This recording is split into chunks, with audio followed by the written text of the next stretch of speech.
그런 차이에서 분별이고 주수꾼은 천사들이다 그랬으니까 신천지 절대 아니에요.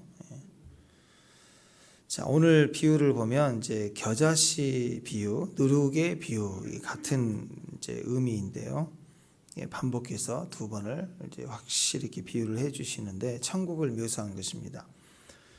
여기서 우리가 이제 그 가장 핵심은 겨자씨와 누룩의 그 비유의 공통점은 이제 그 안에 생명이 있다라는 거죠. 그래서 그 생명이 있는데 생명의 역사를 강조하기 위해서 겨자씨나 비유 누룩은 미약하다는 거죠. 시작이 아주 미약해요. 근데 그 안에 뭐가 있냐? 생명이 있다. 이제 그게 중요한 내용입니다. 큰 바위 덩어리하고 작은 겨자씨하고 이렇게 있다고 할 때 비교되는 게 큰 바위 덩어리는 크고 또 위대해 보이지만 생명이 없다. 그리고 겨자씨에는 작지만 생명이 있다. 그 차이겠죠. 그 말은 시작은 미약하죠. 그러나 그대로 두면 바위를 이길 수가 없죠. 크기가. 근데 바위는 생명이 없으니까 영원토록 그냥 바위예요. 근데 이 겨자씨는 그 바위 밑에 심겨지면 어떻게 될까요? 이제 뿌리가 내리고 자라면서 바위보다 커지고 나중에는 바위를 밀어내요. 이 생명이 밀어낸다고요. 그래서 우리 저기 대추나무 생명력 있죠. 또 무화과나무 생명력 있어요. 굉장히 두꺼워지고 커지거든 물을 주면. 담벼락 같은데 몇 년 자라면요 뿌리를 내리고 커지면서 관리 안 하면 담이 무너지기도 합니다. 옛날 쌓아놨던 담들이. 그만큼 생명력이 크다는 거죠. 생명력이 크면 시작은 아주 겨자씨만 하지만 이게 이겨요. 엎어치기 돼버리는 거예요. 그래서 우리 안에 제일 중요한 게 뭐냐? 생명이 있냐 없냐 그 얘기예요. 종교냐 생명이냐.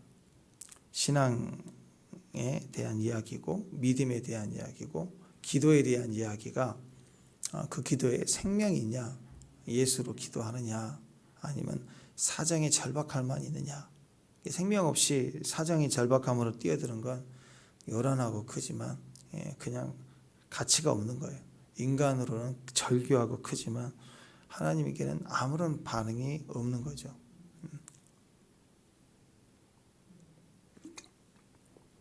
자, 요한일서 5장 12절에 보면 아들이 있는 자에게는 생명이 있고 하나님의 아들이 없는 자에게는 생명이 없다. 그래서 생명의 기초는 그리스도다. 기도에 예수가 있어야 된다. 예배에 주님이 계셔야죠. 약속의 말씀을 가지고 예배를 하는 거예요. 그래서 우리가 예수 믿는 사람들이 이 땅에서 위대한 거예요. 예수 믿는 사람들을 로마가 이길 수가 없어요. 그렇게 많이 사람을 처형하고 죽인다 그랬는데 죽임을 넘어가는 사람들이니까 그 사람들이 이길 수가 없는 거였어요. 그래서 세상의 관점에서 본다면 버러지 같고 누룩 같고 그렇잖아요. 장마철에 곰팡이와의 싸움 못 이겨요. 이 초대교회 때도 사도 바울을 바라봤던 그 종교 지도자들 열심당들의 시선 속에 사도 바울은 연병이었어요. 연병. 천하를 소동케 하고 연병을 퍼뜨리는 자다. 그래서 죽일 듯이 바라봤다. 근데 그걸 왜 두려워했느냐? 거기에 생명이 있었기 때문이다. 커다란 밀가루 반죽 크죠. 근데 거기에 작은 누룩이 딱 들어가는 순간 누룩에는 생명이 있어요. 밀가루에는 생명이 없어요. 근데 이 커다란 이 밀가루가 그냥 뒤집어지는 거예요. 누룩 하나 들어가니까 그냥 반죽 전체를 변화시키고 밀가루 뭉쳐봐요. 요만해요. 요만한데 누룩이 들어가지고 한 30분만 지나도요 이렇게 커지는 거예요. 누룩이 밀가루를 부풀게 한다라는 것입니다. 그러니까 절대로 크기로 따지거나 눈에 보이는 것으로 비교하고 따지는 게 아닙니다. 그 안에 생명이 있느냐 그게 중요하다는 거죠. 생명이 없고 아무것도 없는데 거기에 생명이 작은 겨자씨 또는 누룩과 같이 들어가면 거기는 부풀려서 감당하지 못할 큰 일이 이루어진다. 가정 안에 생명이 들어가는, 또 누구 그 가족 중에 한 사람에게 복음이 증거되는 거, 굉장한 일이라는 거죠. 그래서 하나님 나라는 생명이 있는 거예요. 생명은 누구한테? 예수 안에 있다. 그래서 예수 믿는 자들에게 생명의 역사가 일어날 수밖에 없다라는 것입니다. 그래서 전도하고 구제하고 선교하고 봉사하는 우리가 하는 모든 성령 안에서의 모든 사역들, 그건 돈으로 하는 게 아닙니다. 재능으로 하는 게 아닙니다. 생명으로 하는 거죠. 그래서 하나님의 나라는 이와 같이 미약하고 연약하고 나이만 많고 막 그런 보잘것없는 그런 한 사람을 통해서요 창대해지는 거예요. 예수님이 그래서 이 땅에 그냥 겨자씨 같이 오신 거예요. 누룩처럼 누구도 환영해 주지 않는 아주 시골의 그런 모습으로 이 땅에 약함으로 오셨다고. 우리에게 끊임없이 하나님 요구하시는 것도 우리는 가라지가 아니라는 거죠. 알곡은 끝까지 노림을 다, 가라지를 강탈하는 사람 어디가 있어요? 산적이 와가지고 가라지만 쓸어 갈까요? 이 좋은 일이 어디가 있어요? 알곡을 가져가려고 하잖아요. 그리스도인들은 양이기 때문에 늑대가 될 수가 없어요. 어디를 가든지 양을 강탈하려고 하잖아요. 그죠? 그렇기 때문에 우리는 양으로 가야 돼요. 왜? 양에게만 열리는 문이 있기 때문에 끝까지 양으로 갈 때 거기서는 우리 힘이 아니라 하나님이 힘과 권능으로 우리를 보호하시고 우리를 열어주기 때문이라는 것입니다. 그래서 하나님은 항상 약한 모습을 우리에게 요구하세요. 약한 것을 크다고 얘기하고 강하다라고 얘기합니다. 물론 약함 그 자체는 작고 미약하고 의미가 없는 것 같아 보이지만요, 우리에게 왜 그렇게 부르냐? 너 이 힘은 네 힘이 아니라 내 힘으로 사는 거야. 그래서 약할 때 하나님과 연결된 힘이지, 강하다 그러면 주님께 연결되질 않아요. 우리가 인간적으로 생각하면 신앙 안에서의 그 멋진, 그래도 안정되고 성공이라고 얘기하는 신앙생활의 핵심은 제가 말씀드린 한 2천만 원 정도 되는 거 아니에요? 그죠? 한 2천만 원 정도는 그가 노력하고 있었으니까 고민하지 않고 기도하지 않고 그냥 쓸 수 있는 돈. 2천만 원 정도는 무슨 일이 있으면 그냥 결제해주고 그냥 쓸 수 있는 거. 그 정도 여유 있다 그러면 좋은 거 아니에요? 근데 그게 망하는 길이라고 그랬죠. 기도 없이 쓸 수 있는 돈이 어디가 있어요? 내가 아무리 많이 벌어도, 아무리 재력이 많아도, 뭐 200억, 300억 장가가 된다 해서 뭐 1억, 뭐 200억, 뭐 이런 정도, 2천억, 뭐 그렇게 많은다 할지라도 그냥 내 분량에 기도 없이 막 쓸 수 있는 100만 원, 위험한 거예요. 기도 없이 막 쓸 수 있고 뭐 결제해 줄 수 있는 2천만 원, 그 안에서는 견고한 방어가 있어서 하나님 절대 없어요. 하나님 없이도 되는 힘이니까. 하나님 없어도 내가 해결할 수 있다, 내가 할 수 있다, 거기서부터 걸고 넘어지는 거예요. 그것 때문에 망하는 거예요. 거기가 안전빵이에요. 사단 입장에서는 마음껏 들락날락 할 수 있는, 네 마음대로 해도 돼, 네가 왕이야, 네가 주인이야, 네 힘을 좀 보여줘, 이렇게 사탄이 우리를 들쳐 세워서 마음대로 들락날락 할 수 있는 영역이거든요. 우리에게는 100% 하나님을 의지해야 됩니다. 그럴 수 있는 것이 축복이에요. 그래서 우리가 강하려고 제발 하지 말고, 늑대가 양의 탈을 쓰고 있다, 마지막 때 그런 모습이 있다고 하지만 가장 어리석은 건 반대예요. 양인데 자꾸 늑대 탈을 쓰고 살려고 해. 늑대처럼 막 이기려고. 그렇게 살면 자기 힘으로 뭔가 되는 것 같지만 하나님과 아무런 상관이 없는 그런 일이 일어납니다. 그래서 우리는 양의 자세를 가지고 우리는 소망을 가져야 돼. 우리의 소망은 내 힘을 세게 받아서, 기도에서 큰 능력을 받아서 내가 또 이리처럼 되는 게 아니라 우리는 양으로 하나님만을 소망할 수 있어야 돼요. 단돈 1원도 하나님의 소망으로 바라볼 수 있어야 됩니다. 그래서 믿는 사람들은 절대적으로 하나님을 의지할 때, 그래서 자기 소망은 하나님께 있는 거예요. 항상 소망을 가질 수 있어요. 항상 내가 잘 돼도 잘됨 속에서 소망을 잃어버리면 안 돼요. 내가 할 수 있는 2천만 원 안에는 소망이 없습니다. 그러나 단돈 1원이라도 나는 늘 하나님을 의지하는 사람이다. 거기에 소망이 있다라는 거예요. 미약함도 소망입니다. 약함도 소망입니다.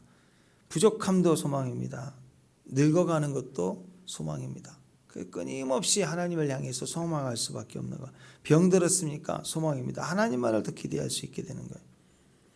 자, 시간이 있는데 이 시간을 내 편으로 이렇게 만드는 거, 내 편으로 만드는 방법이 인내라고 하죠. 인내. 네. 그래서 시간은 항상 우리 편입니다. 축복합니다. 인내하면 우리 편이에요. 그런데 내가 발작하면 인내하지 못해요. 그러면 시간은 내 편이 안 돼. 우리 편이 안 돼. 그냥 시간은 너의 편이에요. 시간은 세상 편이에요. 그래서 시간이 많아지고 시간이 지나갈 때 아쉬워. 그때 이럴 걸. 한 2년 전에 내가 이랬을 걸. 한 5년 전에 내가 이랬을 걸. 이건 다 뭐예요? 이 괴로움은 어디에 있는 거예요? 시간을 내가 썼다는 거예요. 그때 돌아가도 지금처럼 행동했을 거예요. 왜? 내가 썼으니까. 근데 의미 있는 것은요, 내가 하지 않는 거예요. 하나님이 내게 인도하심을 따라 진행될 때, 그때 어려웠고 여전히 약하고 힘들었는데 갑자기 지금 와서 보니까 결과가 대단한 거예요. 그것은 그때 하나님의 흐름을 탄 거예요. 시간이 내 편이었던 거예요.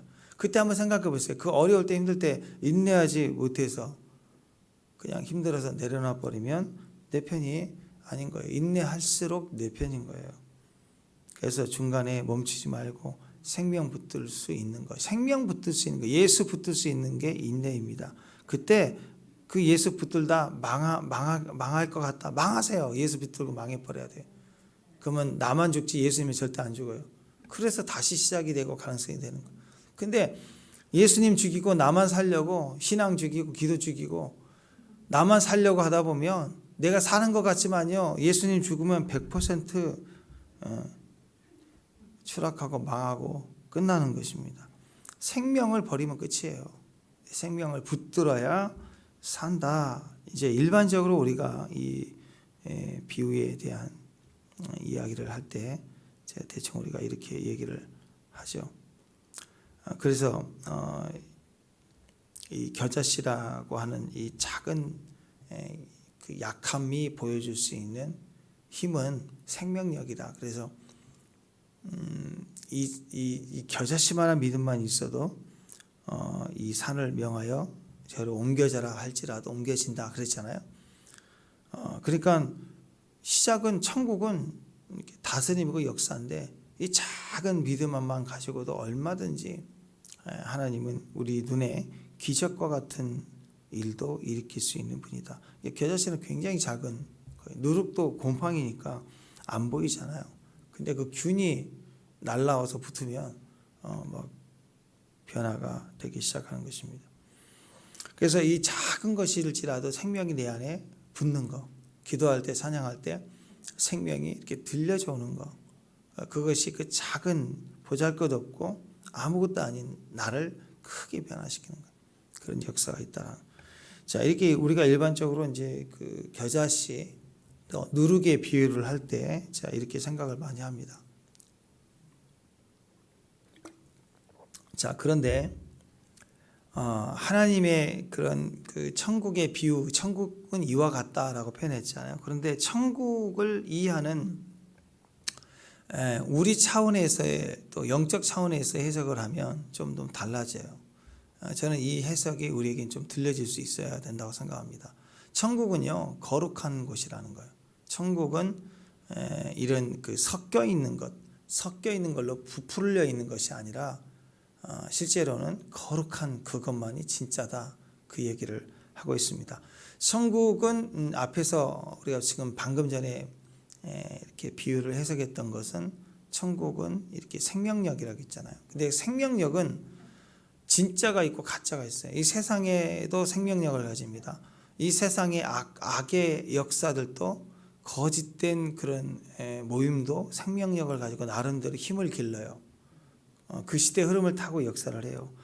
그런데 그들은요, 자기들이 할 수 있는 힘의 한계가 있기 때문에 항상 진짜 생명력을 죽이려고 하고 진짜 생명력을 방해하려고 한다는 거죠. 그 자체가 이 우리의 모습이라는 거예요. 그런데 하나님 나라는 이와 같다 하면서 이런 거짓된 잘못된 힘이 섞여 있지만 우리는 어떤 의미를 가져야 되나? 천국은 이 섞여 있는 것을 통해서 우리가 주님을 붙잡고 진짜 생명으로 이렇게 변화가 되고 또 이 가짜로부터 분리가 되는 것, 그것이 진짜 생명이다라는 의미라는 것입니다.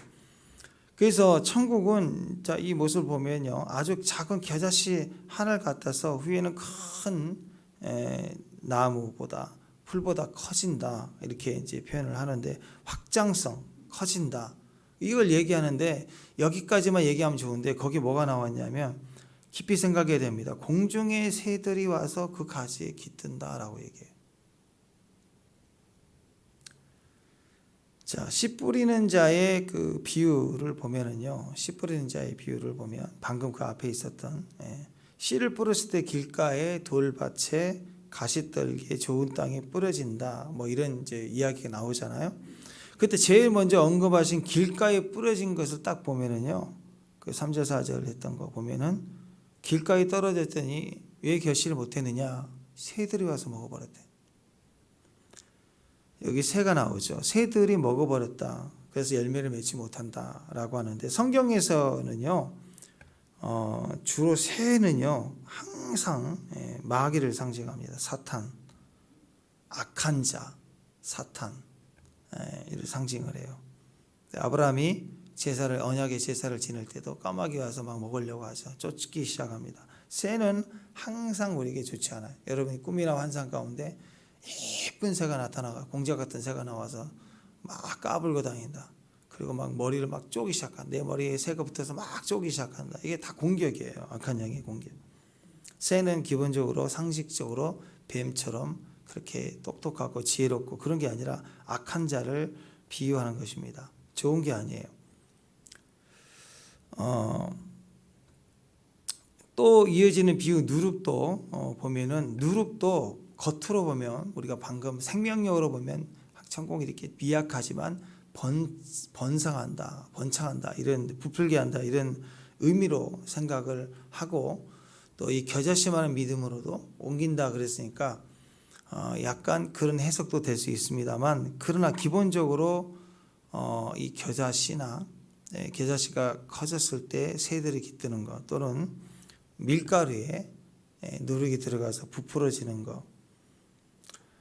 자, 이것은 그냥 생명력이, 교회가 성장하고 신앙이 커진다, 그렇게만 생각을 하는데, 일부분 천국은 그런 면도 있습니다. 예수님이 하나의 미랄이 죽어서 커지는 의미도 있죠. 그러나 여기서는 앞뒤 구절을 놓고 보면은 이게 바뀔 수가 없어요. 이게 좋은 이미지는 아닙니다. 여기서 새는 항상 사탄을 상징해서 교회가 커질 때, 교회가 굉장히 커지면요, 여기 별 사람들이 다 끼어요.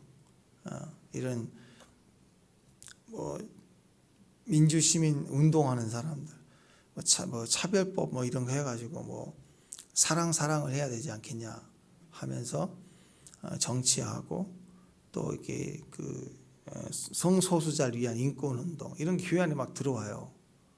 사회복지 들어오고 민주교회 들어오고 막 이러면서 교회가 복잡해지기 시작합니다. 자, 그래서 이런 진리가 세워져 가는 데 있어서 성장을 하고 커질 때 반드시 그 안에는 거짓된 게 들어와 있다, 그런 상징적인 모습을 보여줘요. 또 누룩도 마찬가지입니다. 누룩, 성경에서 누룩은 항상 부정적인 죄를 상징합니다. 사실 빵에 누룩이 들어가면 먹을 수 있는 이스트이긴 하지만 거기 결국은 부풀려 오르죠. 빵을 그냥 딱딱하게 먹는 것보다 이게 부풀려 가지고 빵을 하면 풍성하고 쉽게도 편해지잖아요. 그래서 누룩을 넣어서 빵을 부풀리게 해서 먹게 되는 유익을 위한 거지만, 사실은 이건 누룩은 곰팡이죠. 다른 생명이에요. 그래서 예수님의 그 가르침에 대해서 항상 부패하고 썩게 하고 부풀리게 하는 그런 요소로 성경에서는 좋게 표현하지 않는 것입니다. 그래서 누룩에 비유해서 많은 사람의 이 누룩의 의미를 은밀하게 하나님 나라가 이렇게 생명력에 들어가서 확장되게 하고 부풀리게 하고 커지게 한다라고 이렇게 좋게 얘기하는 부분도 있지만 이건 아주 편협적인 일반적인 해석이고 사실은 교회가 커진다. 또 5만 원짜리가 나오기 전까지는 4만 5천 원짜리 위조 지폐는 안 나와요. 뭐 그런 거 만들 생각도 안 하잖아요. 그리고 5만 원짜리가 나왔는데 4만 5천 원짜리 위조 지폐 만들 생각을 누가 하겠어요? 근데 5만 원짜리가 나오니까 요즘 이제 위표를 만들어서 뭐 이렇게 했다, 유통을 했다 그러는데 교회가 커지고 생명력이 커지고 단체가 커지고 영향력이 커지면 거기에는 누룩이 있어요. 가짜가 들어오고. 그래서 신천지는 누룩이잖아요. 이 누룩이 불교에 안 가요. 불교에 가서 신천지 안 퍼뜨린다고요. 거기에. 교회에 와요. 붙어. 그것도 생명력 있는 곳에 달라붙어서 자꾸 이렇게 변질시키려고 하는 거죠.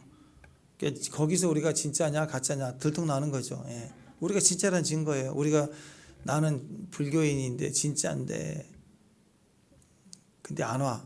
그러면 가짜야. 4만 5천 원짜리 위조 지폐를 누가 만들어요? 우리를 흉내내고 달라붙었다. 진짜니까 달라붙는 거예요. 성경에서는 생각해야 됩니다. 누룩을 좋은 표현으로 사용한 적이 없어요. 그래서 여기서 이 두 가지를 같은 이미지로 사용하시는 하나님의 목적은 생명력이 있으면 된다라는 차원만 해석하면 될 것이고 나머지 본질은 뭐냐? 섞여 있다는 거예요. 지금 섞여 있을 때 하나님 나라는 이와 같아서 진짜니까 섞여 있다. 그러면 우리에게 사명이 있어요. 뭐가 있을까요? 잘라내야 돼. 분별을 해야 된다. 이제 그런 차원에서 순결해야 되고 거룩함으로 가는 게 천국이다. 그 메시지를 우리에게 하고 계시는 것입니다. 그래서 예수님이 예수님에게는 누룩이 있을까요? 예수님에게 누룩이 있을 수 없어요. 그래서 여러분 예수님이 지금 사역을 시작하니까 엄청난 세대를 몰려오고 있어요. 여기도 새, 저기도 새. 잡새가 와서 계속 짖어대고 쪼아대고 지금 그것을 점점 깃들기 시작하잖아요. 점점.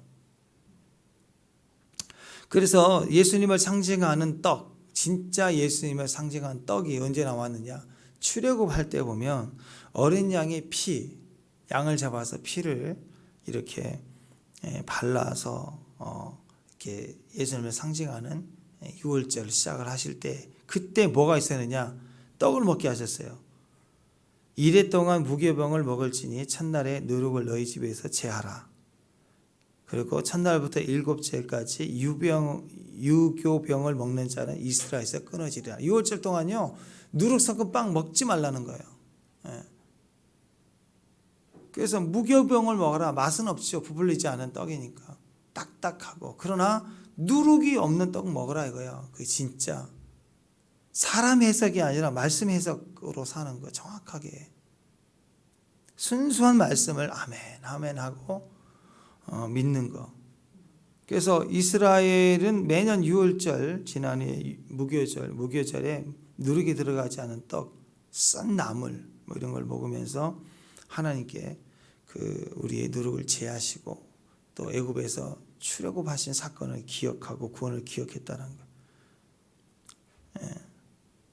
지금 이제 13장인데 16장에 가면 16장 5절 12절까지 보면은 예수님은 누룩을 가지고 바리새인과 사두개인의 교훈으로 주의하라라고 얘기했어요. 인간적 사건이죠. 그래서 신천지나 이런 잘못된 이단의 가르침뿐만 아니라 미혹된 가르침도 있어요. 그리스도인들은 사랑이다. 그러니까 차별하지 말아야 된다. 그러면서 여기까지는 맞는데 그러면서 동성애자들, 성소수자들을 품고 우리가 용납하고 그리고 가야 된다. 이렇게 물론 그 사랑은 우리가 그를 치유와 회복을 위한 대상, 전도의 대상으로 바라보고 돕는 것을 말하는 게 아닙니다. 교회 안에 그 가르침을 용납해야 된다고 얘기하는. 그럴 수가 없잖아. 인권운동한 사람들처럼. 그 이번에 뭐 정치인 그 얘기 나오잖아요. 옛날 박원순이 때부터 계속 성소수자면 앞장서고 막 뒤집어지고 무지개 모자에 뭐 무지개 마이크에 막 그 인권 얘기하고 막 그 뒤집어 길바닥에 눕고 막 했던 그 사람이 이번에 성추행으로 또 잡혔잖아요. 또. 그러니까 이들이 말하는 그 사랑, 인권은 그런 거예요. 겉에서 막 대단히 의인처럼 얘기하지만 들춰놓고 보면은 매 성추행하고 있고, 박원순이도 그런 일이 터져가지고 또 자살하고. 정치인이 그래요. 여러분 앞에 나서서 외치는 사람 의인이 아니라니까요. 그게 다 옳은 것처럼 약한 자를 대변하는 것처럼 보이면서 뒤에서는 할지 못할 짓 다 하고 다니고 더러운 짓 하고, 그러다가 다 들통나면 생명 딱 끝나고 그런 거 아니에요. 다. 세상이 그런 거예요. 그래서 우리가 이런 잘못된 가르침들, 진리로 서갈수록 자꾸 붙어오는 이런 누룩들을 주의하고 제거해야 된다. 갈라디아서 5장 7절, 8절, 9절, 10절 보면 너희가 다름질을 잘하더니 누가 너희를 막아 진리를 순응하지 못하게 하더냐. 이 권면은 너희를 부르신 이에게서 난 것이 아니니라. 적은 누룩이 온 땅에 퍼지느니라. 나는 너희가 아무 다른 마음을 품지 아니할 줄 주 안에서 확신하노니 그러나 너희를 요동하게 하는 자는 누구든지 심판을 받으리라. 하나님 앞에 갈수록 순전해야 되고 그리고 깨끗해야 됩니다. 성경에서 대전쟁과 위기 속에 드러나는 여자, 여인, 한 무명의 아줌마 뭐 이런 표현들은 전부 신부를 상징하거든요. 기적적인 일을 해내요. 그런데 여기 나온 여자가 가로 서말 속에 갖다 넣었다. 여기서 넣었다. 이게 숨기다, 감췄다는 거거든요. 진짜는요, 죽더라도 드러내죠. 근데 멀리 숨겨서 가서 어떤 일을 저지른다. 이게 음녀이죠, 음녀. 자, 이럴 때 이세벨의 역사와 같이 음행을 섞어서 교회를 피를 뿌리고 이런 흐름을 가지는 세력을 이런 음녀의 모습으로 보여주고 있는 것입니다. 예수 그리스도만이 여러분 누룩을 넣지 않는 생명의 떡에 이거 딱 핵심인 거예요. 예수 그리스도만이 누룩을 넣지 않는 생명의 떡이다. 그래서 천국은 생명이고 생명의 떡이고 생명의 영향력인데 그러나 거짓된 영향력이 깃든다 이거예요. 그럴 때 우리가 우리의 모습 속에 100% 주님 오시기 이전에 하나님의 나라는 천국에 있는 하나님 나라는 완벽해요. 주님 그렇게 상상하게 하시는 분이 아니세요. 우리가 천국이에요. 이 땅의 통치가 다스림이 하나님의 나라이기 때문에 이 땅에 있는 천국의 모습은 무엇으로 비유할까 하면서 섞여 있는 것을 비유해 주고 있어요. 무슨 말입니까? 하늘의 아버지의 뜻이 이룬 것처럼 이 땅에도 이루어져야 된다. 근데 우리의 천국의 모습은 어디 있냐? 불교에 있고 뭐 어떤 뭐 정치에 있는 게 아니라 이 땅에서 주님 오시는 천국은 성도들이에요. 근데 그 교회의 모습 속에 있는 천국은 어떤 모습이냐? 깃들려 있는 모습이라는 거예요. 그래서 누룩을 제하고 또 세를 제하고 하는 그 진리의 싸움을 섞지 않도록 우리가 진리에 서 있어야 되는 우리의 모습을 확인해 주고 있는 것입니다. 그래서 천국에 속한 사람들은 가만히 있을 수가 없어요.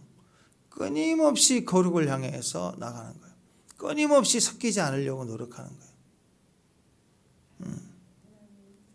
좋은 씨를 뿌린 사람의 비유, 거기에 알곡과 가라지가 같이 있었잖아요. 그와 같이 하나님의 아들뿐만 아니라 이 땅의 하나님의 나라의 모습을 보면 거기는 악한 자들의 아들도 공존하고 있더라. 그래서 복음을 왜곡하고 진리를 비진리로 바꾸고 누룩을 모아서 섞어서 부풀리게 해요. 대단한 것처럼 크게 광고하고 선전하고 알리고 뭐 된 것처럼 엄청난 영향력을 자기 힘으로 쓰려고 해요. 힘을 쓰려고 해요. 그때 예수님은 이 땅에 누룩을 넣지 않는 떡으로 이 땅에 오셨어요. 종교 지도자들과 종교인들의 권세, 하나님의 성전에서도 매매하고 있는 그들의 모습 속에 부풀려 있는 그들 속에 율법을 지키는 그 지켰냐 안 지켰냐로 영생을 얻는다고 얘기하는 그런 누룩된 거짓, 누룩이 섞인 거짓된 말씀이 아니라 누룩 넣지 않는 순전한 떡으로 오신 거예요. 떡으로. 그러니까 예수님을 왜곡시키려고 하는데 예수님이 왜곡이 안 되잖아요.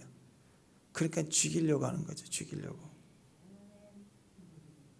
예수님은 이 율법을 가장 완전하게 거룩하게 완성하기 위해서 이 땅에 오셨기 때문에 예수님을 믿으면 율법이 완전해지는 것이죠. 그런데 영생을 누리는 것은 오직 예수님이고 예수님의 생명일 수밖에 없다는 것입니다. 거기에 내가 편하고 좋아지고 내가 이익을 얻을 방향으로 간다면 그것은 누룩이죠. 내가 누룩에 내가 타협하고 누룩을 넣기 시작하면 나는 부풀어지기 시작하는 거예요. 그래서 여러분, 하나님 나라의 생명력, 거기에는 가짜도 있다. 그래서 부풀려지는 것만 보지 말고 진짜 생명은 하나도 부풀지 않는, 예수님의 공생의 사역을 지금 계속 우리가 묵상하고 있는데, 이 땅에서 주님이 보여주신 예수님 모습 속에 누룩이 한 전도 없었어요. 아무리 타협하고 죽이려고 해도 한결같은 일을, 한결같은 천국의 복음을 증거하셨다. 예수님의 사도들도 다 그랬죠. 순교당할 때 그들이 한결같이 예수님 모습으로 그 생명력을 보여주고 뿌려주고 갔다라는 것입니다. 그러니까 여러분, 이 누룩 그리고 이 겨자씨 작지만 생명력이 많습니다. 그러나 그것이 커질 때 깃드는 것들, 우리의 모습도 신앙이 커질 때, 또 우리 안에 응답이 커질 때, 우리 안에 역사가 커질 때 그때 조심해야 돼요. 우리 안에 막 깃드는 것들, 끝까지 시작한 그 길을 주에 오실 때까지 주님을 바라보고 오직 예수에게만 생명이 있다. 그리스도에게만 있는 생명으로 산다. 예수 생명을 향해서만 계속 달려갈 수 있는 그런 거룩한 주의 신부들, 주의 종들이 다 되시기를 주님의 이름으로 축원합니다. 기도하겠습니다. 누룩을 섞지 않는 순전한 떡, 영원히 변치 않는 영생의 떡, 그 떡이 되신 예수님을 찬양합니다. 우리 안에도 변질되지 않고 또 타협하고 또 이렇게 섞여 있는 것에서 자유케 되는 주의 거룩을 회복시켜 주옵소서. 거룩한 주의 신부로 서게 하옵소서. 예수님의 이름으로 기도합니다.